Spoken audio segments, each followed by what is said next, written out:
जर बाप माझ्या बापासारखा असेल तर मला बाप नाहीच आहे, तोच चांगला. आता ह्या मांगांकडून डान्स शिकायचा का?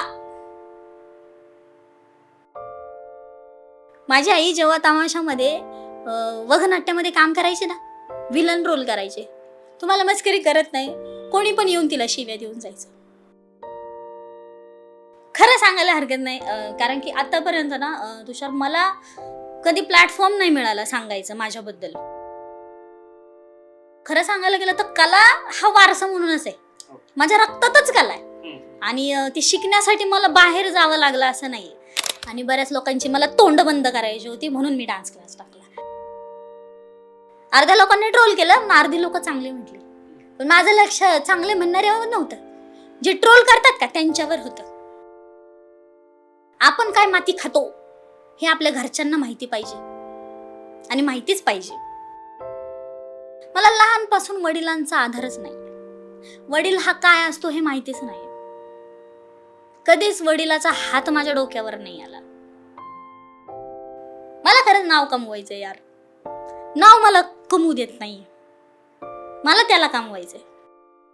मला नाही विचारलं, एक थर्ड पर्सनला विचारलं की यार ही मुलगी आपण घेऊया का, ते व्यक्ती काय म्हणली माहितीये, पुढची व्यक्ती ते म्हणलं की कशाला झोपडपट्टीवाल्यांच्या नादी लागते.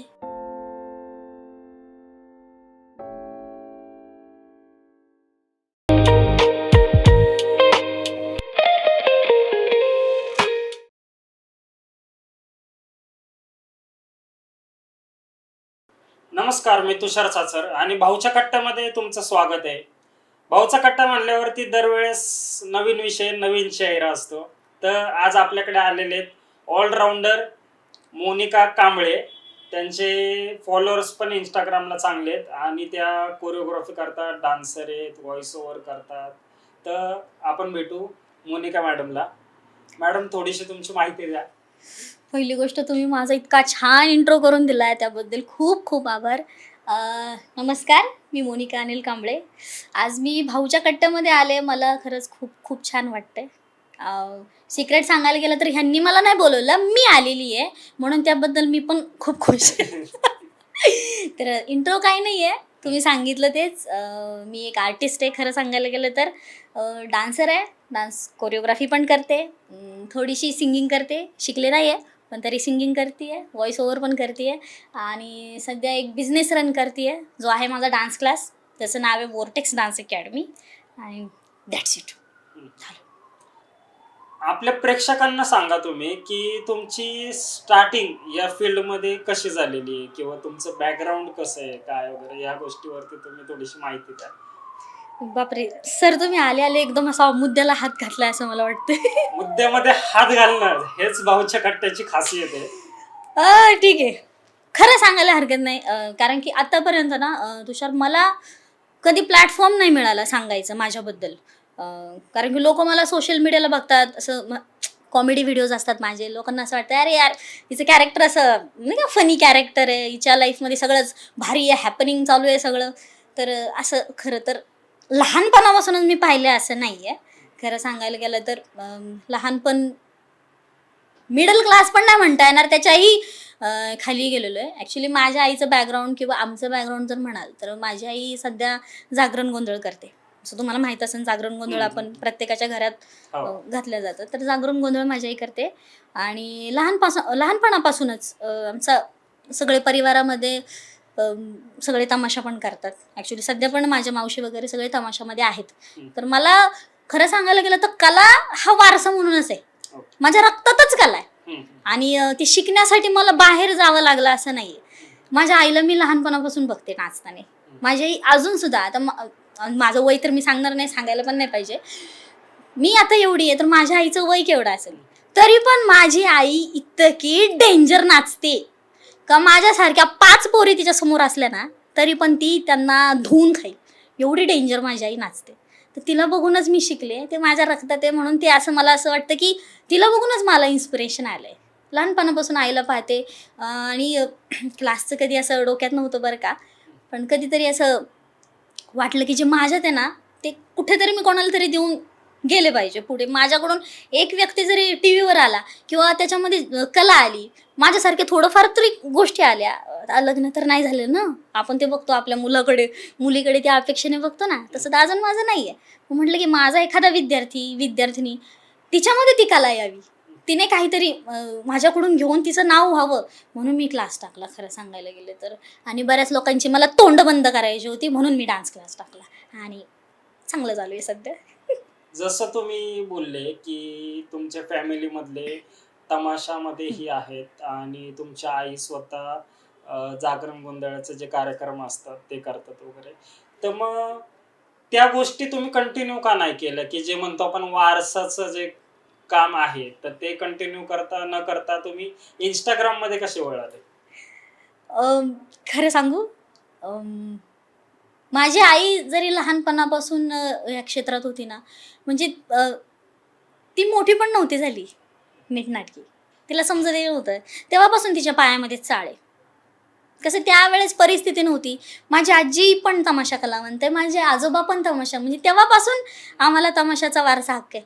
पण माझ्या आईची इच्छा नाही झाली माझ्याकडून की माझी मुलगी तमाशामध्ये नाचावी. त्याचं कारण एकच की शिक्षण त्यांना मिळालंच नाही. माझ्या आईला शिक्षणच नाही मिळालं. माझी आई पहिली पास नाही आहे, गेलीच नाही कधी शाळेमध्ये, कारण की ती सुविधा मिळालीच नाही ना, परिस्थिती नव्हती.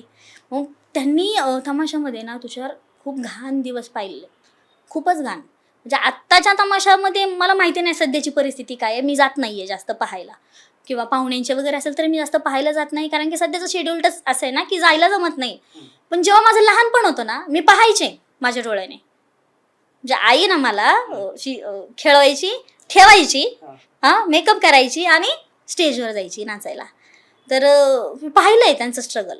किंवा माझी आईच काय म्हणा, इतर ज्या बाया असायच्या, इवन हे सांगायला हरकत नाही, त्यांचं जीवन खूप कष्टाचं पण आहे आणि वेगळं आहे. आताही पाहताल ना तुम्ही, तमाशाला खूप नावं ठेवतात लोक, खूप नावं ठेवतात. आणि मी हक्काने सांगू शकते की तमाशातूनच ज्या गोष्टी आल्यात, म्युझिक म्हणा तिथूनच आलंय, ॲक्टिंग तिथूनच आली. आता सध्या स्किट म्हणतात, चालू आहेत ना स्किट, तमाशामध्ये त्याला सांदा म्हणतात, ते आलंय तिथूनच.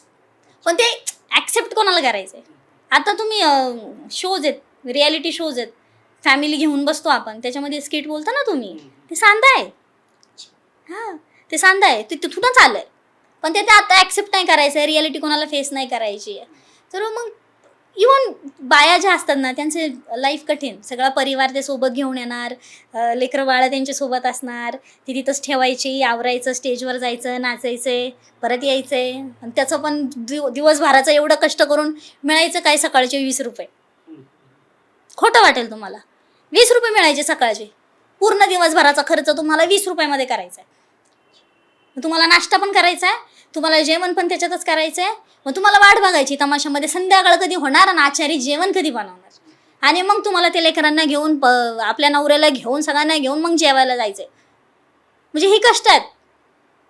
तुम्हाला खोटं नाही सांगत, काही गावांमध्ये जेव्हा बाया रेडी व्हायला जातात का, आता आहेत भरपूर लोकांना सोयी झाल्यात, किंवा स्टेज शो वगैरे करतात ते सध्या, आता DJ शो वगैरे, त्यांना व्हॅनिटी व्हॅन्स आहेत सध्या. पण जे तमाशा कलावंत आहे त्यांना अजून पण एकच कनात आहे. कनात माहिती आहे तुम्हाला? नाही, आयडिया नाही एवढी मला. तुम्ही सांगितलं तर बरोबर. एक पडदा आहे, नॉर्मल पडदा पांढऱ्या कलरचा, ती कनात आहे. त्याला बांबू रोवायचे, दोऱ्या गुंडाळायच्या, बांबू रोवायचे, बांधायचे, त्याच्यामध्ये लाईट लावायची, झाला तुमचा रूम रेडी. आणि त्या रूममध्ये तुम्हाला कपडे पण बदलायचे. सकाळी आंघोळीला तुम्हाला नदीवर जायचे. मग तुम्ही सध्या त्यांची सिच्युएशन पहा. सध्या म्हणण्यापेक्षा मागे पण त्यांची सिच्युएशन अशीच होती आणि आत्ताही त्यांची सिच्युएशन अशीच आहे. म्हणजे त्याच्यामध्ये तेव्हापासून ते आतापर्यंत काही बदल झालेले नाहीये, काहीच बदल नाहीये. इवन तेव्हा काही लोक, खोटं नाही सांगणार तुम्हाला, जेव्हा मी पाहायचे ना, लोक PhD करण्यासाठी तमाशा बघायला यायचे. काही लोक जर्नलिस्ट पण वही आणि त्यांचं पेन घेऊन तिथं बसलेले असायचे. काय डायलॉग बोलतोय, याला काय म्हणतात, लेहरा म्हणजे काय, वगनाट्य म्हणजे काय, सांदा म्हणजे काय, सगळ्याच स्टार्ट होते गणगवळण म्हणजे काय, गवळण म्हणजे काय. ह्या सगळ्या गोष्टी हे तमाशातून घेऊन बाहेर आल्यात आणि त्याला चांगले शब्द देऊन प्रेझेंट केले जातात ते आत्ता. पण तमाशाला त्याचं क्रेडिट नाही मिळालं आतापर्यंत. हेच शब्द मी पण पहिल्यांदाच ऐकतोय. मी पण याच्या आधी ऐकलेलं नाहीये. तर तमाशा म्हणलं तर लोकांचा दृष्टिकोन थोडासा बघण्याचा वेगळाच आहे आपल्या समाजामध्ये. तर जसं तमाशा झालं किंवा जे जागरण गोंधळ वगैरे झालं, तर ही जी बॅकग्राऊंड आहे तुमची, तर त्याच्यामुळं तुम्हाला आत्ता समाजामध्ये काही बघण्याचा दृष्टिकोन थोडासा वेगळा, की बाबा हिचं बॅकग्राऊंड हे असं असं होतं वगैरे, तर त्या गोष्टी तुम्ही काय सांगू शकता? बापरे! काही हे बघ, काही गोष्टी सांगण्यासारख्या आहेत आणि काही गोष्टी खरंच सांगण्यासारख्या नाही आहेत. मी असं नाही का मग आज मला प्लॅटफॉर्म मिळाला आहे तर मी काहीही येऊन बडबड करेन, असं नाही आहे. मी मनापासून सांगते, तमाशा क्षेत्रातील मुली किंवा त्यांच्या मुली ज्या आहेत सध्या, त्यांना खूप काही गोष्टी फेस कराव्या लागतातच. मी जेव्हा शाळेत पण जायचे ना, तेव्हा या गोष्टी मला फेस करायला लागायच्या. शेजारचे पाजारचे म्हणायचे तिच्यासोबत शाळेत जाऊ नको. हे गोष्टी मी फेस केलेल्या आहेत आणि खूप घाण पद्धतीने फेस केलं.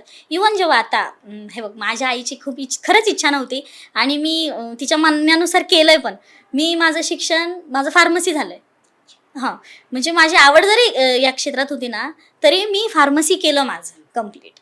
भले तिकडे मला थोडा वेगळाच एक्सपिरियन्स आलाय, ते पण मी तुला सांगेल. पण मी फार्मसी केलं. मी माझ्या आईची थोडी का होईना इच्छा पूर्ण केलीच. शिक्षण क्षेत्रात मी आहे कुठेतरी. पण माझा कल ह्या क्षेत्रात जास्त होता. तिची इच्छा नव्हती, माझी इच्छा होती, मी केलं. पण मला आताही या प्लॅटफॉर्म मार्गे म्हणा तिला सांगायची गरज आहे आणि इच्छा पण आहे, की तुम्हाला बघण्याचा दृष्टिकोन अजूनही लोकांचा वेगळा आहे. पण मला बघण्याचा दृष्टिकोन मला चेंज करायचा आहे आणि त्याच्यासाठी मी धडपड करते आणि मी ते करणार. हा माझा प्रयत्न आहे आणि मी ते करणार. माझ्या आईला खूप साऱ्या गोष्टी फेस कराव्या लागल्या, खूप जास्तच. इवन मी अजूनही चालले ना रस्त्याने तर बोलतात लोक, असं नाही की नाही, बोलतात आईने केलंय तेच तर पोरगी करते. आई ज्या वळणावर होती पोरगी त्याच वळणावर आहे मानतात. नाही काय करू शकत त्याला मी. चॉईस तर माझी आहे ना, निवड तर मी केली ना. त्यांना हे कळत नाहीये की त्याच्यामध्ये डिफरन्स आहे की नाही. बरोबर. त्यांना हे समजत नाही, पण त्यांना समजून कोण सांगल? समजून सांगायला कोणी असलं तर पाहिजे. नाही समजत आहे त्यांना, नाही समजून सांगू शकत प्रत्येकाला. प्रत्येकाची तोंड नाही दाबू शकत.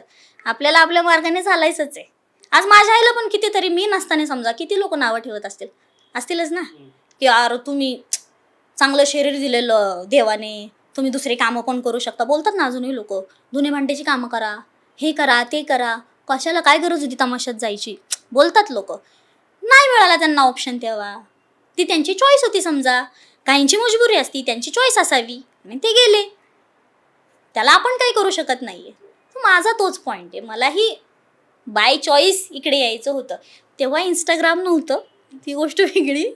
तेव्हा नव्हतं, पण खूप काही गोष्टी फेस कराव्या लागल्या शाळेपासून कॉलेजपर्यंत.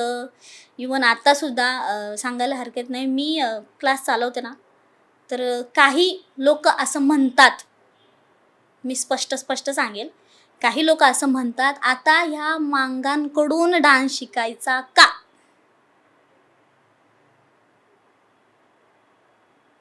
म्हणजे आता डान्स फील्डमध्ये कोरिओग्राफरमध्ये सुद्धा कास्टिझम यायला लागले. ह्याच्यामध्ये कास्टिझम का? ह्या गोष्टी पण फेस करावं लागतं. ते म्हणजे फक्त माझ्या आईमुळे म्हणत नाहीये मी, पण जे माझं क्षेत्र आहे सध्या ॲज अ कोरिओग्राफर, ते काही माझ्यासारख्या मुलांना फेस करावं लागतं. हे नाही झालं पाहिजे, हे कुठंतरी थांबलं पाहिजे का? ॲटलिस्ट कोरिओग्राफर्समध्ये तरी जात आणू नका. सो ह्या प्लॅटफॉर्म मार्फत मला ते पोचवायचं होतं लोकांपर्यंत, की ह्या क्षेत्रात तरी असं करू नका. जसं कला ही रक्तातून पण आलेली असते किंवा रक्तात पण असते काहीकांच्या, की सर्वसामान्य किंवा कोणी जाऊन स्टेजवरती उभं राहिलं आणि त्याला परफॉर्म करता आला असं नाहीये. तर कलाकाराला भरपूर वाव आहे आत्ताच्या मार्केटमध्ये वगैरे. तर इंस्टाग्रामची तुम्ही सुरुवात कशी केली होती, की पहिली पोस्ट टाकली वगैरे, तर ती कशी टाकलेली, तुमची व्हायरल कोणती पोस्ट केली होती? आत्ता पण जवळपास तुमचे 2 लाख फॉलोअर्स आहेत. तर मग त्या इंस्टाग्रामचा प्रवास जो होता तुमचा, त्याबद्दल तुम्ही 2 गोष्टी सांगा.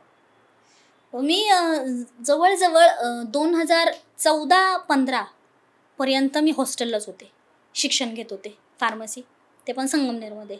त्यावेळेस मला माहितीच नाही आहे हे काय चालू आहे. मी शिक्षण घेतलं, कंप्लीट झालं, मी शिरूरला आले रिटर्न. मग म्हटलं की अरे सुट्ट्या आहे, थोडंसं डान्सकडे आपण लक्ष देऊया का, म्हणून मी जाऊन एक क्लासला जॉईन झाले की यार मला करायचं आहे, डान्स करायचा आहे, मला आहे माझ्यामध्ये, मला काढू देते बाहेर, म्हणून मी डान्स क्लासला गेले. आईची तेव्हा पण इच्छा नव्हती, हातापाया पडले, बाई जाऊ दे, काय नाही करत, फक्त डान्स करून येते. गेले, डान्स वगैरे केला. कॉम्पिटिशन मी लहानपणापासून करते, म्हणजे तू बिलीव्ह नाही करणार, लहानपणापासून मी कॉम्पिटिशन करते आणि प्राइजेस मारते. माझ्या घरामध्ये प्राईज ठेवायला जागा नव्हती, बक्षिसे ठेवायला जागा नव्हती अजिबात, खरं सांगते. तेव्हापासून मी कॉम्पिटिशन पाहिलं, म्हणजे स्टेज डेअरिंग माझ्यामध्ये आहे तेव्हापासूनच, लहानपणापासून. मग मी क्लास जॉईन केला. थोडे दिवस म्हणजे एखादं वर्ष मी घालवलं, असं शिक्षण झाल्यानंतर घालवलं. त्याच्यानंतर आई बोलली मला, काय डान्स करत राहणार आहे का आता, शेवटी मी जे करते तेच करते, बोलली ती. तिचं काम आहे बोलायचं, बोलली ती. मग मला कळली माझी जागा, मग चॉईस नाही दिसलं. म्हटलं आपल्याकडे लायसन्स आहे, कृपा आहे, लायसन आहे आपल्याकडे, आपण जा, आपली मस्त मेडिकलला जा, काम करा. मी मेडिकलला गेले आणि जॉब करायला लागले. 1-2 वर्ष माझी काही हालचाल नव्हती. मी फक्त आपली सकाळी उठायचे, मेडिकलला जायचे, जॉब करायचे. त्याच्यानंतर ना गल्लीतलेच आपले 2-3 भाऊ होते, आणि सांगायला गेलं तर मला गल्लीमध्ये सगळे भाऊ म्हणतात. मला दादा म्हणून आवाज देतात. मला कधी बरोबर भाऊच्या कट्ट्यावरती भाऊ आलेले आहेत. बरोबर आहे, खरंच आहे. मला गल्लीमध्ये सगळे आमचे दादा, मला कधी माझ्या नावाने हाक नाही मारली, ए मोन्या भाऊ, अय दादा, कुठं चालला, ह्या अशा पद्धतीने बोलतात लहानपणापासूनच. तर एक दिवशी त्यांनी मला एक व्हिडिओ दाखवला मुलीचा, तिचं नाव पण सांगते, ऐश्वर्या अनिल म्हणून मुली आहे. तिचा व्हिडिओ दाखवला. मला माहितीच नाही व्हिडिओचं काय, म्हणजे काय, कोणतं ॲप्लिकेशन आलं आहे का काय. तिचा व्हिडिओ दाखवला. म्हटली बघ किती चांगला डान्स करते, तू काय चल तू अशीच, मला म्हटले. म्हणजे मला तिचे व्हिडिओ दाखवून मला असं जाळलं, मला त्यांनी एकदम जाळलं. मला म्हटलं तू काहीच नाही आहे, ती एवढी भारी आहे. आणि मी हे सांगते स्पष्टपणे, ती एकमेव कारण आहे ऐश्वर्या, मी सोशल मीडियाला आले, तिच्यामुळे मी सोशल मीडियाला आले. मी मेडिकलमध्ये गेले त्याच दिवशी सेल्फी कॅमेरा काढला आणि व्हिडिओ बनवला. तेव्हा टिकटॉक नव्हतं, तेव्हा म्युझिकली होतं. मी म्युझिकलीपासून व्हिडिओ बनवते. सेल्फी कॅमेरा काढला, व्हिडिओ टाकला. माझा पहिला व्हिडिओ जास्त नाही पण भरपूर लोकांपर्यंत पोहोचला. भारी वाटलं की अरे यार आपण पण करू शकतो बरं का, असं नाही की नाही आहे. दुसऱ्या दिवशी परत मी व्हिडिओ टाकला, परत मला रीच गेलं. तिसऱ्या दिवशी मला सुचलं की यार मी डान्स केला पाहिजे, असं वाटते की आता आपण डान्स करू. माझी खोली होती ना तेव्हा, आता मी वेगळीकडे राहते, पण जी माझी पहिली खोली होती, कलर पण असा विचित्र होता. तेव्हा आमच्याकडे पैसे पण नव्हते व्यवस्थित कलर द्यायला. तर एक छोटी खोली होती. मी समोर पिठाच्या डब्यावर आपला कॅमेरा ठेवला, फोन ठेवला, मागे आले. मागे कचऱ्याचा डबा होता, कचऱ्याच्या डब्यावर आपली केरसुनी होती. अरे केरसुनीच्या समोर थांबून मी डान्स करते, मुकाला मुकाबला, व्हायरल. टिकटॉकच्या वेळेस त्याला व्ह्यूज आय थिंक 4-5 मिलियन तरी असतील, एवढे व्ह्यूज गेले. आणि त्यावेळेस तो व्हिडिओ, तो ऑडिओ आणि त्याच डान्स स्टेप्स, आताचे खूप मोठे मोठे इन्फ्लुएन्सर आहेत ते सध्या, त्यांनी त्या स्टेप्स कॉपी केल्या. आणि मला ह्याच्यावरून खूप जास्त ट्रोल केलं होतं की अरे काय मागं तर बघा कचऱ्याचा डबा आहे, केरसुनी आहे. ह्याच्यावरून मला खूप ट्रोल केलं. अर्ध्या लोकांनी ट्रोल केलं, अर्धी लोक चांगले म्हटले, पण माझं लक्ष चांगले म्हणणाऱ्यावर नव्हतं, जे ट्रोल करतात का त्यांच्यावर होतं. म्हणून मी 4-5 दिवस गप्प राहिले. एवढा व्हिडिओ छान गेला, व्हिडिओच नाही बनवला. परत मला ट्रोलिंग आलं. माहितीच नाही ना हे काय काय प्रकारे. आता लोक मला शिव्या देतात ते म्हटल्यानंतर मी कमी आहे बाबा, मी तसा विचार केला. नंतर परत 4-5 दिवसांनी परत मला पोरांनी चिडवलं. चिडवणं हा प्रकार माझ्या आयुष्यात खूप झाला. ते चिडवण्यामुळं सर मी परत व्हिडिओवर आले, मी परत व्हिडिओ केले. मग जे मी व्हिडिओ केले मी थांबलेच नाही. मग माझे खूप सारे फॉलोअर झाले, मला लोक ओळखायला लागले खूप जास्त. मग मी व्हिडिओ बनवतच राहिले. मी डान्सचे पण बनवायचे, तेव्हा मी सिंगिंगचे पण बनवायचे, मी मेडिकलमध्ये थांबून स्तोत्र पण गायचे, ते पण अजून खूप फेमस व्हायचे माझे. तर अशा प्रकारे मी इंस्टाग्रामवर आता आले. जसं तुम्ही मागाशी म्हणले की प्रत्येक गोष्ट तुम्ही सांगितली जी घरातल्यांविषयी वगैरे, जास्तीत जास्त नाव तुमच्या आईचं होतं. हो. वडिलांचं नाव तुम्ही कुठं घेतलेलं नाहीये किंवा फॅमिलीमध्ये तुमच्या कोण कोण आहेत, आणि दुसरी गोष्ट म्हणजे त्यांचा फॅमिलीचा तुमच्या मागे सपोर्ट कसा आहे? परत एक डेंजर प्रश्न आलाय तुमच्याकडून. ओके. वडिलांचं नाव ना तुषार नाहीये. त्याला कारण आहे, मला लहानपासून वडिलांचा आधारच नाही. वडील हा काय असतो हे माहितीच नाही. कधीच वडिलाचा हात माझ्या डोक्यावर नाही आला. आता हिस्ट्री वेगळी आहे. माझ्या वडिलांनी माझ्या आईसंग फसवून लग्न केलं, आणि जेव्हा मी झाले तेव्हा माझ्या आईला कळाले की माझ्या वडिलांचं ऑलरेडी लग्न झालेलं आहे, त्यांना ऑलरेडी 2 मुलं आहेत. त्या क्षणी माझ्या आईने माघार घेतली.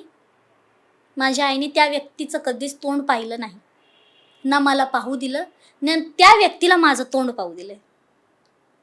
मला लहानपणी सांगितलं होतं की तुझे वडील गेले, तुला नाहीच आहे. मी जर माझा वडील जर बघितला तर तो माझ्या आईतच. कारण की तिने सगळ्याच्याच आया कष्ट करतात असं नाही की नाही, पण माझ्यासाठीचं तिचं कष्ट हे थोडंसं वेगळंच आहे. मग ती मला मुलगा म्हणून बघतीये, मुलगी म्हणून बघतीये, तसं मी तिला वडील म्हणून बघते आणि आई म्हणून बघते. तर तिने मला त्यांची कमी नाही कधी भासूच दिली नाही. म्हणून वडील काय असतो हे मला माहिती नाही आहे. मन जळतं असं नाही की नाही दुसऱ्यांचे वडील पाहून, पण जर बाप माझ्या बापासारखा असेल तर मला बाप नाहीच आहे, तोच चांगला.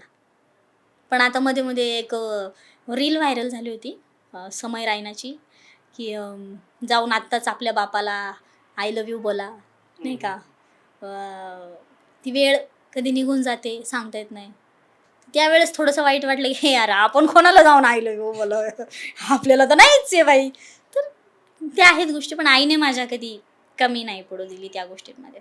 म्हणजे आईच सर्वस्व आहे तुमच्या लाईफ मधला. एक हिरो म्हणजे तुमची आई. हा, माझ्या लाईफ मधला हिरो, माझ्या लाईफ मधला विलन, माझ्या लाईफ मधला भाऊ, माझी बहीण, माझी मैत्रीण, सगळं माझी आई आहे. माझ्या फॅमिली समजते, पण विलन का?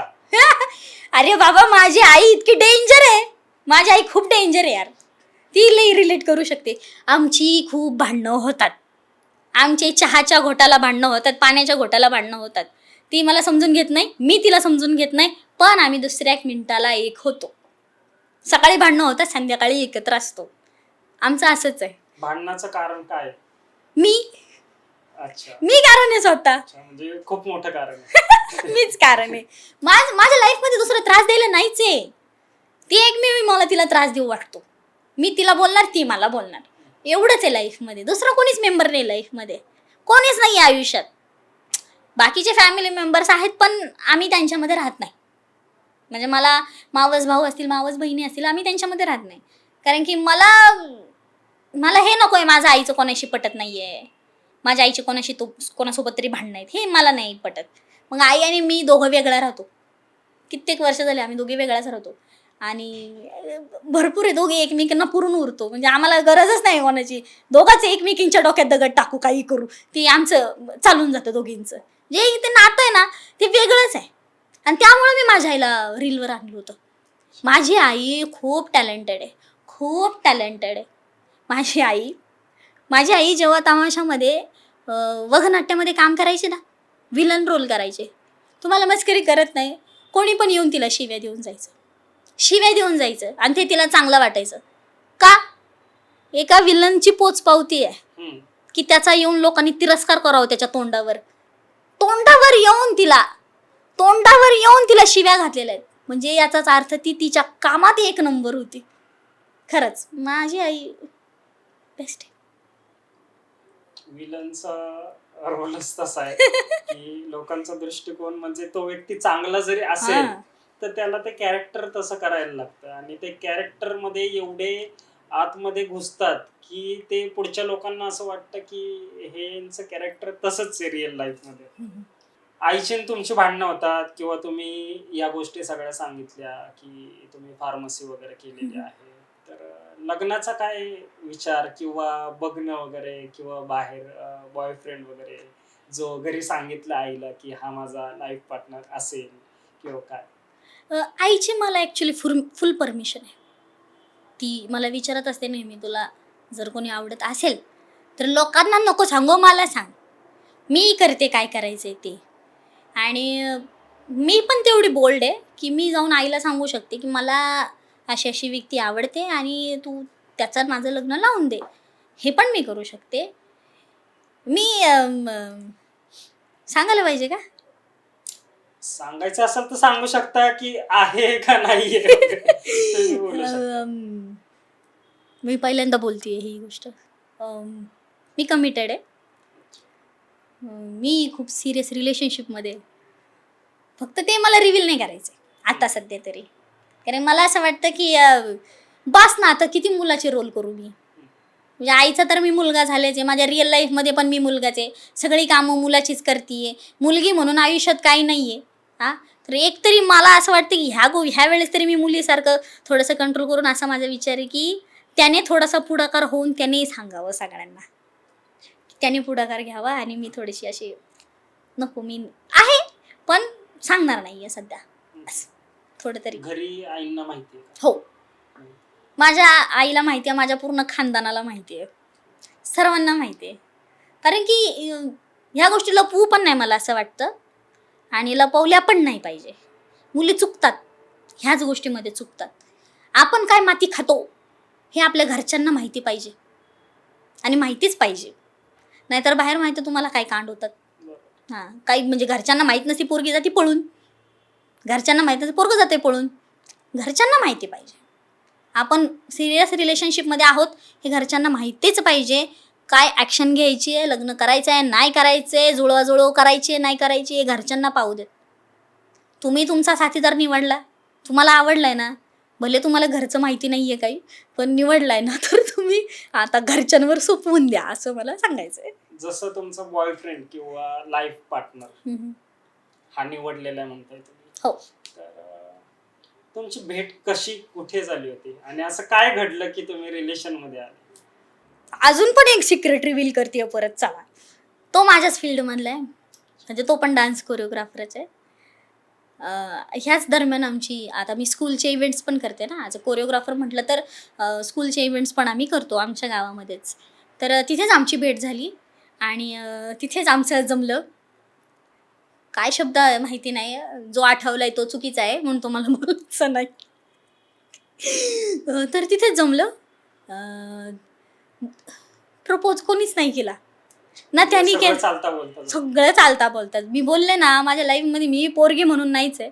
हां, तर तोच प्रकार घडलाय परत की प्रपोज कोणीच नाही केलाय पण रिलेशन चालू झालं. सगळ्यात छान चालू आहे पण सध्या. देव करो अजून चांगलंच चालू होऊ. लग्न माहिती नाही कधी होईल, हो 5 वर्षांनी 10 वर्षांनी, पण साथीदार तर तोच आहे.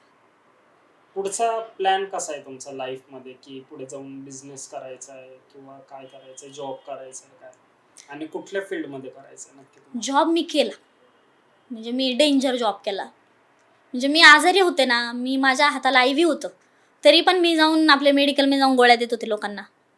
म्हणजे माझा आजार पण सोडून दुसऱ्यांचा आजार बरा केला आहे. जॉब मी केला.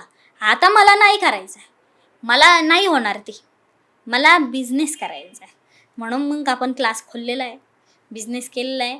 आपले पाय थकले का आपण मस्त मेडिकल टाकायचं, परत लोकांना गोळ्या द्यायच्या. नाही तर आपण नाही बसायचं, आपण मालकाच्या खुर्चीवर बसू, एखादं कोणीतरी जॉबला ठेवू, नाही तर नवऱ्याला सांगू गोळ्या दे, तिथे बसू. आपल्या ज्याने आता जॉब नाही होणार, आपण बिझनेस करायचा आहे. मला खरंच बिझनेसमध्ये पुढे जायचं आहे. मला खरंच नाव कमवायचं आहे यार. नाव मला कमवू देत नाही, मला त्याला कमवायचं आहे. असं असं असं अजून काय करू मी? अशा अडचणी कोणत्या येतात तुम्हाला मध्ये, किंवा लोकांच्या अडचणी आहेत किंवा काय? खूप छोट्या छोट्या गोष्टी आहेत, खूप छोट्या गोष्टी आहेत, पण त्या मला खूप अशा रिलेट करतात. मी डाऊन होते. आता एक पिक्चर आलता म्हणजे आपला खूप super duper hit Marathi picture आहे, ज्याचे डिरेक्टर आहेत मारधाडवाली पिक्चर आहे, अशा मस्त मारामार आहे त्याच्यामध्ये. ते डिरेक्टरने मला विचारलं होतं, म्हणजे मला नाही विचारलं, एक थर्ड पर्सनला विचारलं की यार ही मुलगी आपण घेऊया का आपल्या नेक्स्ट प्रोजेक्टमध्ये, ही जरा होती सूट, हे असलं कॅरेक्टर आपल्याला पाहिजे. हे रिअल लाईफमध्ये पण तसंच आहे आणि ऑनलाईन पण दिसतं, ते त्याच्याहून डेंजर आहे तसं. ते व्यक्ती काय म्हणले माहिती आहे, पुढची व्यक्ती, ते म्हटलं की कशाला झोपडपट्टीवाल्यांच्या नादी लागते. लॉजिक आहे का या गोष्टीचं? म्हणजे मी झोपडपट्टीत राहते, मग माझा हक्क बनत नाही मी पिक्चरमध्ये काम करू शकते. काय म्हणायचं अशा व्यक्तीला? ह्या गोष्टी मी फेस केल्यात. सगळ्यात लाजिरवाणी गोष्ट म्हणता येईल ना, इवन मी सांगितलं माझी आई पण मला सपोर्ट नव्हती करत. मला कोणीच सपोर्ट नाही केला आत्तापर्यंत. आत्तापर्यंत मी माझं गाव सोडून सगळीकडे फेमस आहे. माझं गाव सोडून मी सगळीकडे फेमस आहे. मला जर कोणी पाहुणं म्हणून बोलवलंय तर गावाच्या बाहेर. माझ्या गावातून मला कोणी सपोर्ट नाही केला. कधी कधी खंत वाटते, कधी कधी म्हणजे असं वाटतं की जर आपण झोपडपट्टीत जन्माला आलो नसतो तर माझं चित्र काहीतरी वेगळंच असतं. मला असं वाटतं. आता माझ्या गावामध्ये आहेत 2-4 इन्फ्लुएन्सर. माझ्या गावामध्ये कोणाला माहिती नव्हतं टिकटॉक, रील, इंस्टाग्राम नव्हतं माहिती. मी बाहेर येऊन माझ्या गावाचं नाव करत होते. मला लोक ओळखायचे, मी सांगायचे मी अशा अशा गावची आहे, नाही का. माझ्या गावाने तसं नाही केलं. मला कधीच कोणत्या कार्यक्रमाला बोलवलं नाही आत्तापर्यंत. मी काय म्हणते, नका नका ना देऊ, हे नाही पाहिजे मला. अरे अरे अमकी अमकी आली आहे, तिचं स्वागत करा, द्या फुल, नको करू, नाही गरज. बोलवा ना, फक्त बोलवा, मी येईल ना, द्या ना थोडा आदर, काय होतंय. बाहेरच्यांना देता तुम्ही, मला नाही देऊ शकत. बरं ठीक आहे, नका देऊ, चला करते मी, त्याच्याही पलीकडे जाऊन मी करते, प्रयत्न करते. थोडं तरी त्याचं हे ठेवलं पाहिजे की आहे आपल्या गावात अशी अशी व्यक्ती आहे आणि ती मरणामातीचा प्रयत्न करते काहीतरी करण्याचा. मला सपोर्ट हा नाही मिळाला. मला कधी कधी असं वाटतं की अजून थोडंसं चांगल्या घरात जन्म जर घेतला असता तर मी आत्तापर्यंत 10-12 पिक्चर तर सहज केले असते. कारण की मी हा बघ दिसते बघ, मी ही ब्युटी नाहीच आहे पहिली गोष्ट. हे ऑड आहे काहीतरी. हे चित्रविचित्रपणाच आहे. मी मॉडेलिंग नाही केली कधी, कारण जमतच नाही, येतच नाही. कसं करू? ॲक्टिंग येते ना, सिंगिंग तर करते मी, व्हॉइस करते, चांगलं ॲक्ट करू शकते, चांगला डान्स करू शकते, कोरिओग्राफर चांगली आहे मी, माझ्या ह्याच्यामध्ये बेस्ट आहे. त्या गोष्टींना लागून तर तुम्ही काही करू शकता ना माझ्यासाठी. नाही होत कोणाकडूनच. जसं तुम्ही मगाशीच म्हणलं स्टार्टलाच की तुम्ही ऑलराऊंडर आहे, की सगळ्या गोष्टी, डान्स झालं किंवा सिंगिंग झालं वगैरे. तर तुम्ही अल्बम सॉन्ग पण केलेले आहेत, हो. त्याच्यानंतर शॉर्ट फिल्म्स वगैरे काय. तर एखाद्या प्रोजेक्ट विषयी तुमचा अनुभव सांगा, की चांगला अनुभव कुठला होता आणि कुठला बॅड अनुभव होता.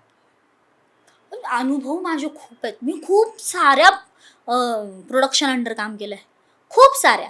मी फेसबुकचे शॉर्ट फिल्म्स असतात ते छोटे छोट्या, मी त्यांच्यामध्ये पण काम केलं. पण माझे अपोजिट होते ते चांगले होते, खूप चांगले, म्हणजे पट्टीचे कलाकार म्हणतो ना आपण त्यांना, ते होते. त्यांच्यासोबतही काम केलं. मी एका शोला काम केलं, आमचा खूप चांगला प्रयत्न होता, थोडंसं रियालिटी शो लेवलचं. तिथे पण मी जाऊन काम केलं. तिथे पण स्किट केलेले आहेत मी, सांधे, तिथे पण जाऊन केलेत. तिथं जर जाऊन, म्हणजे तुला जसं वेळ भेटेल ना, एकदा माझ्यासाठी जाऊन माझं काम तिथं जाऊन बघ एकदा. मी तुला ते जाताना मी सांगून देईल काय ते.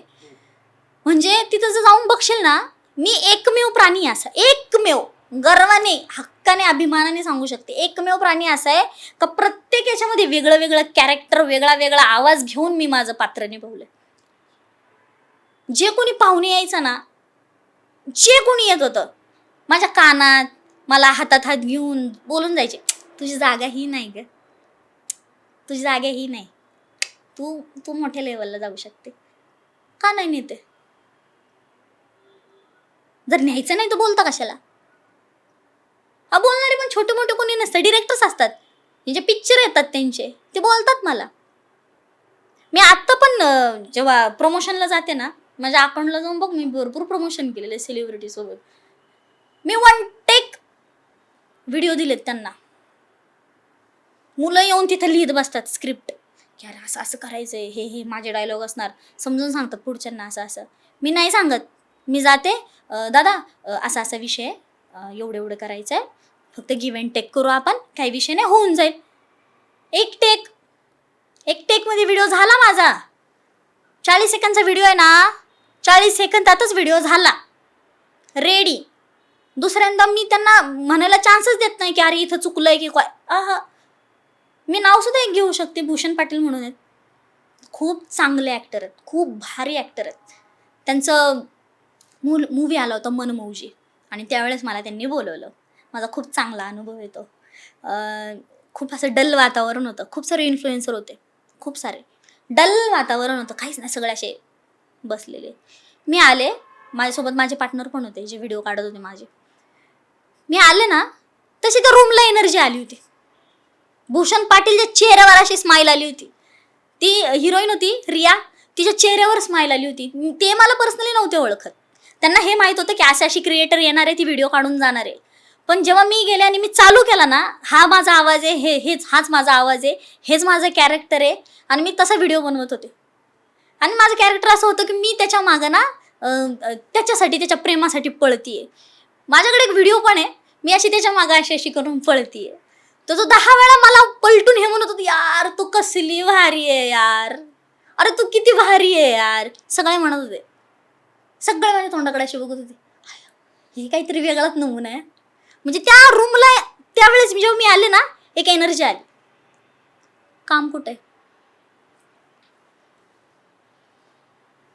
म्हणतात, सगळे भारी म्हणतात, सगळे भारी म्हणतात. अजून पण मी कुठेही जाऊ मला लय भारी म्हणतात, भारी या तू, काय तर म्हणतात, तू स्टार आहे, तुला कशाचीच गरज नाही. कुठे आहे प्लॅटफॉर्म, कुठे आहे संधी, म्हणजे समजत नाही ना. मग तुम्ही त्या रील पुरतं मला भारी म्हणताय का मला खरंच भारी म्हणताय. आणि काम पण मी काय म्हणते, हे बघा, लाज मला याच्यात वाटतच नाही की मी स्वतःहून कुणाला तरी काम मागितलंच पाहिजे का नाही. एवढा मोठा शाहरुख खान यार स्वतःहून काम मागत होता, त्याला लाज नव्हती. आपण तर कशातच काही नाही अजून, मग मला जर मागून सुद्धा भेटत नाही म्हणजे.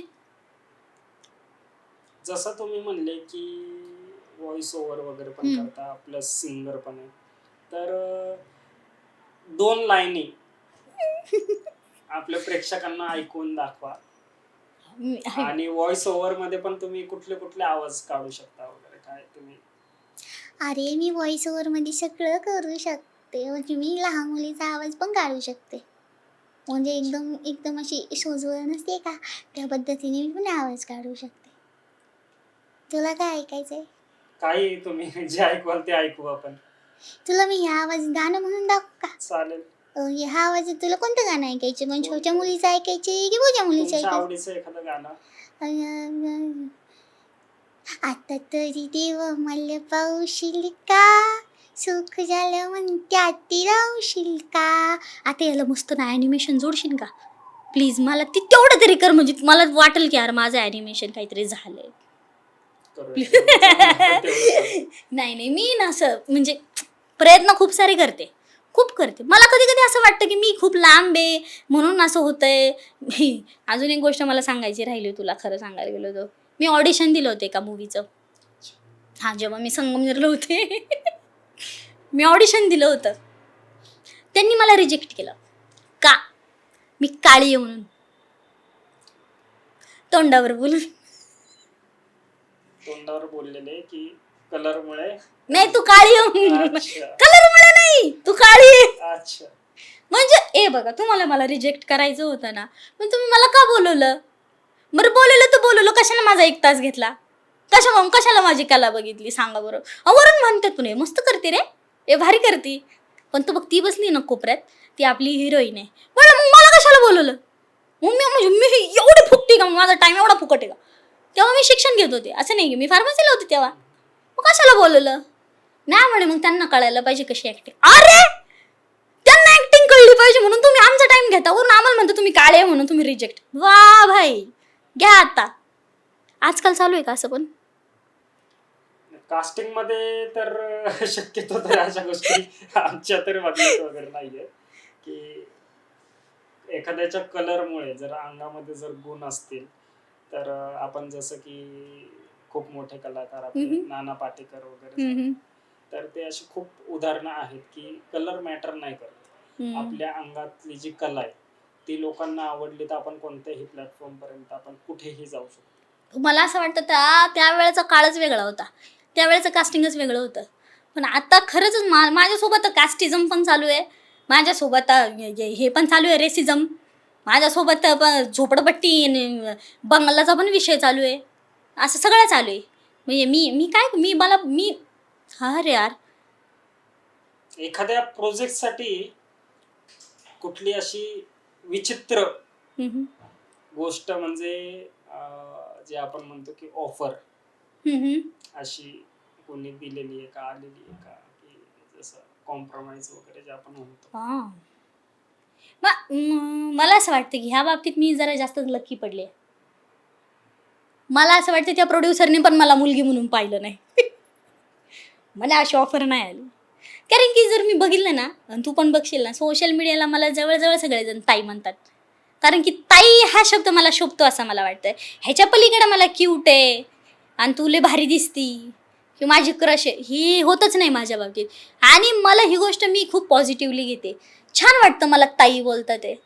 अशी गोष्ट माझ्यासोबत तरी अजून नाही घडली आहे की ऑफर वगैरे देतो, छान कॉम्प्रोमाइज करा, असं माझ्यासोबत नाही घडले. मला असं वाटतं इथून पुढं पण घडणार नाही, कारण की मी प्राणीच तसा नाही आहे. मी दिसतोच विचित्र, तर माझ्यापर्यंत तसे कोणीच येत नाही.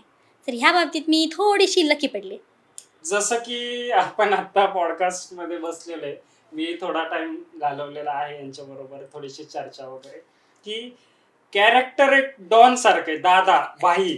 तर पुढचाही नक्कीच विचार करत असेल की या व्यक्तीला जर मी असं काही बोललो किंवा ऑफर दिली तर पुढून प्रत्युत्तर कसं येईल किंवा पुढे काय होईल. जसं मगाशी तुम्ही म्हणले की माझ्या गल्लीमध्ये तुम्ही ज्या एरियामध्ये राहतात वगैरे तिथं दादा भाई डॉन वगैरे असं म्हणूनच तुम्हाला शक्यतो बघतात किंवा तुम्ही वागताय तसं वगैरे. तर मॅटर भांडणं ही घरापर्यंत आलेली आहेत का तुमच्या, आणि ती कशी हँडल केलेली आहेत वगैरे, किंवा त्याला तुमच्या आईने वगैरे कसं, म्हणजे काय प्रत्युत्तर काय आहे तुमच्या घरामध्ये, की तू अगं मुलगी आहेस तू कशी वागतेस, तुला कळतं का काय? मी मॅटर ना असं नाही की नाही केला, मी केलाय. मी एक माणसाने माझी छेड काढली होती बस स्टॉपवर राहुरीच्या. मी जेव्हा कॉलेजला जायचे बसने जायचे ना, बसने जायचे एकटीच प्रवास करायचे. त्यावेळेस माझी एका माणसाने छेड काढली, दारुडा होता. मग मी मागचा पुढचा काहीच विचार नाही केला, मी मारला त्याला. म्हणजे हाईट पण पुरत नव्हती मी तरी मारत होते फुल. मी एकदम राडा झालो होता. आणि तिथले जी काय म्हणते ते समोसावाले हे लोक नसतात का, ते आता ते ओळखीचे झाले होते. सारखी मुलगी येते जाती, दादा अमका दादा तमका दादा. मग ते करून मग ते तसा मॅटर सॉल्व्ह केला. घरापर्यंत नाही येऊ दिला, घरी येऊन उलट सांगत होते अशी की मारलं मी एकाला आज, माझी छेड काढतो, मारलं मी आज. आई म्हणलं हा तू मारलं, शक्यच नाही. तुझ्यासारखी हळवी घाबरणारी घाबरट तू करू शकत नाही. माझ्यावर सगळ्यात जास्त जळतं कोण तर माझी आई. खूप जळकी आहे माझ्यावर. आमच्यामध्ये अजूनही कॉम्पिटिशन आहे, कोण चांगलं दिसतं. आम्ही जर साडी घातली तरी कोण भारी दिसतं, हे आमचं कॉम्पिटिशन आहे रोजचं. म्हणजे घरपर्यंत मी मॅटर नाही येऊ दिले. माझ्याही कधी कधी अशी मला बघते अशी डोळ्यावर करून, फोनवर बोलते नाही. माझ्या मित्रांचे कधी फोन आले ना, मी बोलते पण विचित्र, हा बोल ना भाऊ, काय नाही रे बाई बसलो घरी, हे असं माझं बोलणं आहे. मग आई म्हणते अगं थोडी तरी राहा बोरींसारखी. कपडे पण बघशील ना, baggy T shirt, baggy jeans, डान्समुळे तर अजून बॅगी झाले. बॅगी घालायचं, पोरींसारखं राहायचं नाही. ते कधी अंगात कुर्ती नसते, साडी घातली तर एखाद्या दिवशी ती व्हिडिओ पुरती साडी असते, नाहीतर रोजचा माझा अवतार तोच आहे. मग आई मला खूप नावं ठेवती. ती मला म्हणती तू पोरीचा अँगलच नाही आहे, ते कसं तू रिलेशनशिपमध्ये आली आहे हे मलाच आयडिया नाही आहे. ते बिचाऱ्याचं वाटोळ झालेलं आहे. हे माझ्या आईचे शब्द आहे. आणि माझ्या आईला तू कधी भेटलास ना, तर ती येतो जातो कधी कधी, तू भेटलास ना तर आई त्याला म्हणते की तू लाईफमध्ये सगळ्यात मोठी चूक केली ह्या पोरी संग राहून. म्हणजे तुझं वाटोळं होणार आहे, मी नाही म्हणणार माझ्या पोरीचं वाटोळं होणार आहे, तुझं वाटोळं होणार आहे ह्या पोरी संग राहून. मी तुला आत्ता संधी देते, जा. हे माझ्या आईचे शब्द आहे. हो, मॅटर मी नाही अशी घरापर्यंत नाही आलेले. आणि यायला पण नाही पाहिजे, खरं सांगायला तर नाही पडलं पाहिजे पोरींनी अशा भानगडीमध्ये. कायदा वगैरे ह्या गोष्टी खूप मोठ्या आहेत, तर अशा गोष्टी नाहीच केल्या पाहिजे. आपण कितीही डॉन असलो तरी आहोत माणूसच, तर राहायला आपण थोडंसं असंच राहूया, तर मॅटर वगैरे नाही करूया. जसं तुम्ही आई आणि तुम्ही सोबत रील वगैरे बनवता, तर मग कसं कॉम्पिटिशन कसं चालतं तुमच्यामध्ये? का आपलं त्या टायमिंग पुरतं रील पुरतं जुळून घेता तुम्ही तुमचं? रील पुरतं जुळवून घेतो आम्ही, हे बरोबर ओळखलं तू. फक्त रील पुरतं जुळतं. मी तिला सांगणार असं असं आहे, डायलॉग नाही हा, फक्त कॉन्सेप्ट सांगायचा आहे की मी अशी अशी आहे, तू अशी अशी आहे.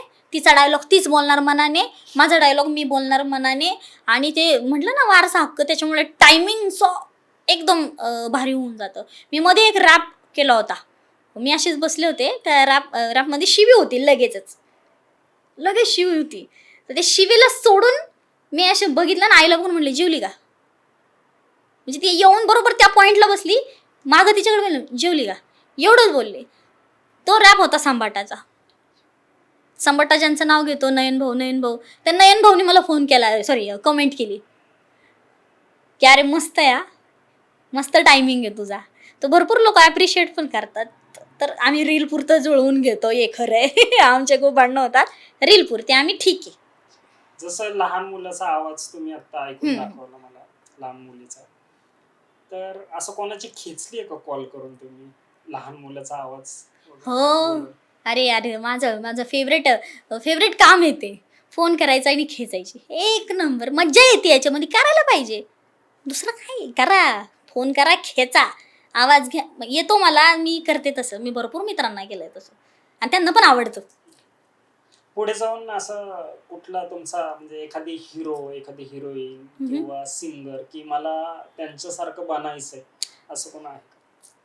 यार ह्याच्या बाबतीत माझी चॉईस लय म्हणजे वेगळी आहे. म्हणजे आता मी जेनझी तर नाही आहे, तुला माहितीच आहे. माझी चॉईस म्हणजे इम्रान हाशमी, माझी चॉईस म्हणजे हिमेश रेशमिया. सिरियसली, हिमेश रेशमिया, इम्रान हाशमी. मी काही इंटरनॅशनल आर्टिस्ट आहे त्यांना फॉलो करते. ते म्हणजे जेव्हापासून मला डान्सबद्दल समजते तेव्हापासून मी खूप इंटरनॅशनल आर्टिस्ट आहे त्यांना फॉलो करते. जर मला मायकल जॅक्सन हा खूप जास्त आवडतो, त्याच्यानंतर जर मला कोणी आवडतं तर ते लेस ट्विन्स आहे. हे दोघे जुळे भाऊ आहेत आणि खूप हा शब्द कमी पडतोय, डेंजर डान्सर आहेत, ज्यांना इंडियामध्ये इंट्रोड्यूस केलं आहे एका शोने नंतर खूप. पण त्याच्याही अगोदर मी 2009-10च्या वेळेस त्यांना पाहायचे. ते आहेत चाची गोंजालीज म्हणून आहे, जोजो गोमेज आहे, केलिन हॅरिस आहे. म्हणजे हे आर्टिस्ट मी त्यांना खूप दिवसांपासून फॉलो करते. पण असं वाटायचं की जर आपण त्यांना फॉलो करतोय, असं नाही आपण त्यांच्यासारख्या थोड्याफार स्टेप करू शकतो, पण हे लोकांना पचेल का? जर मी तिच्यासारख्या डान्स केला, मला एक व्यक्ती आवडतीये, के हॅरिस मला आवडतीये, पण तिच्यासारखं मी डान्स केला तर हे लोकांना पचेल का? ते डोक्यामध्ये ठेवून मी तसं केलंच नाही. मी नाही केलं. जे मला येत होतं ना, इवन जे मला येतंय का, मी ते अजून पण नाही करत. मला आपल्या या छोट्या मुलांमुळे ना, मी आपलं मस्त बॉलिवूडच करत असते नेहमी. मी करते त्यांना फॉलो, मला येतंय, मला समजतंय ते काय करतात ते, मला कळतंय सगळं, पण मला ते करता येत नाहीये. मला येत नाही म्हणून नाहीये, मला करता येत नाहीये, कारण की माझ्यासोबत जी मुलं आहेत छोटी ती माझ्याकडून काय घेणार? त्यांना ते समजलं तर पाहिजे. किंवा जेव्हा मी करते, मला माहिती आहे बरोबर करते, लोकांना पण कळणार आहे हे बरोबर करते, पण हिला ट्रोल कसं करायचं, हिला कसं काय बोलायचं, म्हणून ते मला कधी अप्रिशिएट नाही करणार आहे हे मला माहिती आहे. आणि या क्षेत्रात म्हणा खूप रायव्हलरी पण असते, हो खूप घाण रायव्हलरी असते. आता चहाच्या दुकाना शेजारी चहाचं दुकान ओपन केलं तर ते चालणारच आहे, माहिती आहे. पण डान्सच्या बाबतीत असं होत नाही, कोरिओग्राफीच्या बाबतीत असं होत नाही. क्लासच्या शेजारी क्लास चालू झाला तर ते होऊ शकत नाही. आणि आमच्या इकडे तर बापरे, आमच्या इकडे खूप फसवेगिरी चालू आहे, खूप फसवतात लोक. खूप जास्तच. सो ह्या गोष्टी आहे जे या प्लॅटफॉर्मतर्फे मला मांडायच्या होत्या की निदान हे क्षेत्र तरी सोडा फसवायचं. खूप लोक पैसे खातात, लुबाडतात ते लोकांना, पॅरेंट्सला. छोटे छोटे लेकरं असतात, त्यांना आम्ही एवढं एवढं मोठं स्टेजवर घेऊन जातो, असं करतो तसं करतो, काहीच करत नाही, फक्त पैसे लुबाडतात. पण ह्याच्यामध्ये मला असं वाटतं की चुकी त्या पॅरेंटची आहे. मी तर स्पष्टच बोलते, मला असं वाटतं चुकी त्या पॅरेंटची. तुम्ही एकदा बघा तो व्यक्ती कोण आहे. बरं तो व्यक्ती खूप मोठा असेल, मी म्हणते खूप मोठा असेल, त्याचे खूप ओळखी असतील, पण तो तुमच्या मुलाला ते देतोय का हे तर पहा आणि मग त्याच्यावर पैसे लावा. बरं खरंच डान्स शिकवण्याचे एवढे पैसे होतात का हे पण पहा ना. किंवा आपण मुंबई दिल्ली अशा ठिकाणी तर नाही ना की एवढे पैसे द्यायचे नाही. म्हणजे एक आहे की तुमची फसवणूक चालू आहे. तुम्ही डोळे उघडा, पहा की कोण आपल्या मुलाला कुठपर्यंत नेऊ शकतं आणि अशा व्यक्तीकडेच जा. हे माझं सरळ सरळ म्हणणं आहे. जसं इंस्टाग्रामला तुमच्या रील्समुळं ट्रोल झालेले आहेत किंवा बॅकग्राऊंडला जसं तुमचं फॅमिली बॅकग्राऊंड आहे, तमाशा वगैरे किंवा काही वगैरे, तर कधी असं वाटलं नाही का तुम्हाला की आपण चुकीचं करतोय किंवा चुकीच्या मार्गाला आहे आपण? ट्रोल केल्यावर नाही वाटलं, ट्रोल केल्यावर कधीच नाही वाटलं, पण आईकडे बघून वाटलं. आईचा जेव्हा चेहरा पडतो ना, जेव्हा कोणी काहीतरी बोलतं तेव्हा वाटायचं की अरे चुकीच्या मार्गावर आहोत असं वाटतं. ही बोलली होती शिक्षण कर, हिला मला डॉक्टर झालेलं पाहायचं होतं. जर हिच्या म्हणण्यानुसार आपण डॉक्टर जर झालो असतो तर आज हा दिवस तिला पाहायला मिळाला नसता. एवढं खरं आहे. त्यावेळेस असं वाटतं. लोक चुकीच्या बोलतात तेव्हाच वाटतं, पण बाकी नाही, बाकी नाही. अपकमिंग कुठला नेक्स्ट प्रोजेक्ट वगैरे आहे का तुमचा? अपकमिंग बरं झालं विचारलं. अपकमिंग माझा 4 वर्षापूर्वीपासूनचा आहे. अच्छा, 4 वर्षापासून तो येतोय. ते तर 4 वर्षांचे जे प्रोजेक्ट आहे त्याचं 4 लाईनीमध्ये काहीतरी सांगा तुम्ही. कोणता असा प्रोजेक्ट आहे तो? माझं रॅप सॉन्ग आहे, जे मी 4 वर्षापूर्वी केलंय ते ह्या वर्षी फायनली मी करते. त्याचं रेकॉर्डिंग झालंय, पूर्ण गाणं रेडी आहे, व्हिडिओ करायचा आहे आणि तो प्रेक्षकांसमोर मी मांडणार आहे. मला असं वाटतंय की ह्या फील्डमधला तो असा रॅप असावा की ज्याच्यामध्ये एकही चुकीचा शब्द नाही आहे, एकही वल्गर लाईन नाही आहे. प्रत्येक मुलगी ती रिलेट करू शकते ना. तो कोणता डिस्ट्रॅक आहे ना, कोणाला पकडून तो असा बोललाय नाही. तर ते एका मुलीच्या वेनेच गेलेलं आहे. त्याच्यामध्ये कोणतंही कास्टिझम नाही, त्याच्यामध्ये कसलंही रेसिझम नाही. ते फक्त एका मुलीला पकडूनच बनवलेलं आहे. आणि मला असं वाटतं की तो माझ्या लाईफचा टर्निंग पॉईंट ठरू शकतो. आणि त्याच्यासाठी मी अडकली आहे. खरं सांगायला गेलं तर मी खूप सारं लिहून बसली आहे. माझे 2 रॅप अजून रेडी आहेत, लिहून रेडी आहे. ते पण माझ्या आईवर आहे. सांगून बसले की असे बोलून टाकते. माझ्या आईवर आहे, तो मी लिहिलाय, पण तो मला करता येत नाही आहे कारण की माझं तो 4 वर्षापासून गुंतलं आहे.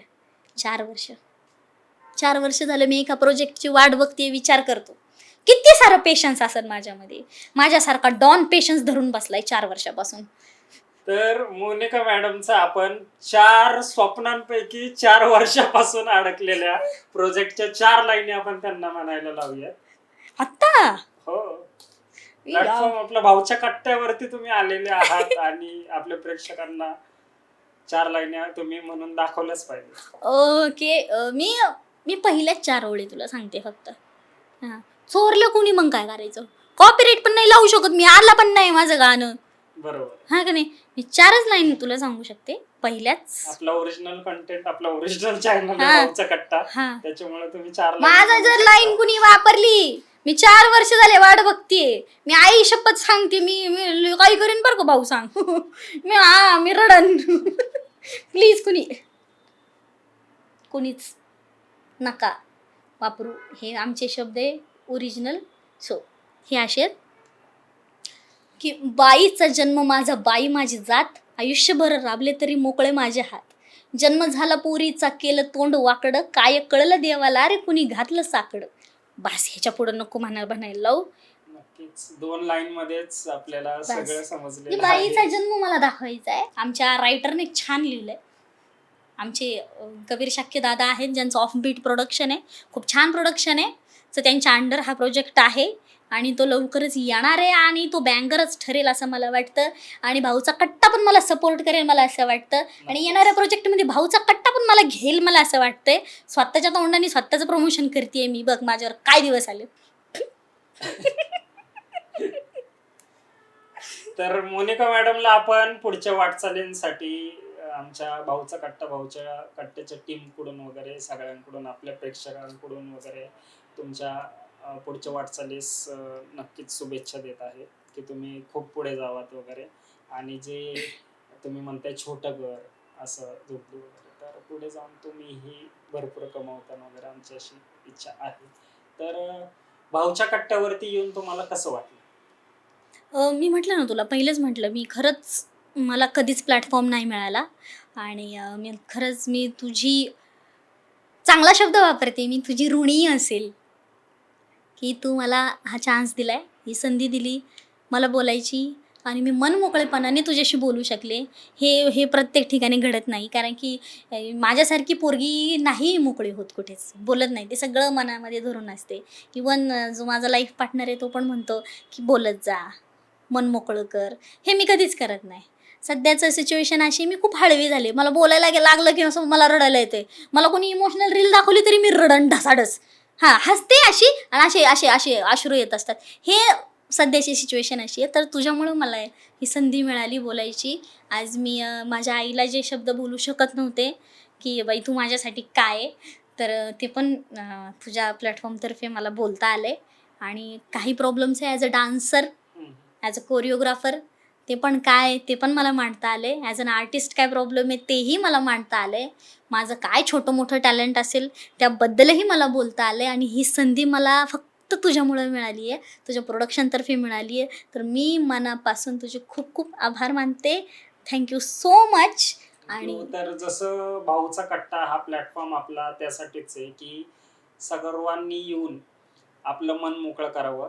आणि भाऊच्या कट्ट्यावरती खास करून अशीच माणसं आपल्याकडे येतात ज्यांचं फ्युचर चांगलं आहे, ज्यांनी स्ट्रगल भरपूर केलेले आहेत आपल्या फील्डमध्ये वगैरे, जी कामं करतात वगैरे, त्यांच्यासाठीच हा प्लॅटफॉर्म आहे की जे 4 ठिकाणी किंवा कुठेही असं बोलू शकत नाही, तर ते आपल्या प्लॅटफॉर्मद्वारे बोलतात की आपल्या लाईफमध्ये काय घडलेलं आहे, पुढे काय प्लॅन वगैरे. मला माहिती नाही आहे आत्तापर्यंत तुझ्याकडे येऊन कोण कसं बोललंय, कोण कसं राहिलंय, कसं वागलंय, मला माहिती नाही.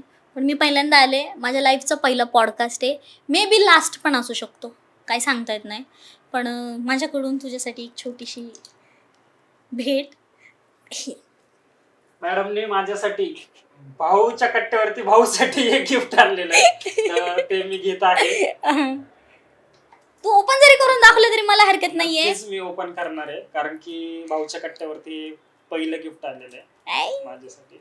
मला तो पहिला मानकरी बनायचंच होतं, ते माझ्या डोक्यात होतं. जसं तुमच्या लाईफ मधला तुमचा पहिला पॉडकास्ट आहे हा, माझ्या लाईफचा पहिला पॉडकास्ट मधलं हे पहिलं माझं गिफ्ट आहे. तुला आवडेल, मला खात्री याची. नक्कीच आवडेल, कारण की मी जे आणलंय ना त्याच्या मग काही कारण आहेत, हे तुला कळेल ओपन केल्या. हे तसं लोकांना पण कळेल मी थोडीशी आध्यात्मिक आहे, मी थोडीशी स्पिरिच्युअल आहे, मानते त्या गोष्टी मी. म्युझिक देऊ, बॅकग्राऊंड म्युझिक. मी ॲव्हेंजरचं दिन डा डा डा डा डा. आवडेल, खात्री आहे मला, खात्री. अच्छा, मस्त. आता आपल्याकडे ऑलरेडी 2 होते, त्याच्यात आता अजून एक ऍड झालेलं आहे, गोल्डन. येस. सो या गिफ्टच्या मागचं तुला कारण मी सांगते. त्याच्यावरचे जर सिम्बॉल तू व्यवस्थित बघशील, ठीक आहे, तर हे सगळं वेल्थ, गुड लक, हे सगळे लक्ष्मीची रूप आहेत. जर बघशील ना, हे सगळं लक्ष्मी देवीशी निगडीत आहे. आणि जेव्हा हे गोल्डन कलरमध्ये येतं, गोल्डनमध्ये येतं, हे खूपच लकी ठरतं. आणि ह्या गोष्टी ह्या फक्त गिफ्टच असाव्यात, हे आपण स्वतः बाय नाही करू शकत. बरोबर, हे लक्षात घे. तर माझ्याकडून तुला गुड लक आलंय. थँक्यू.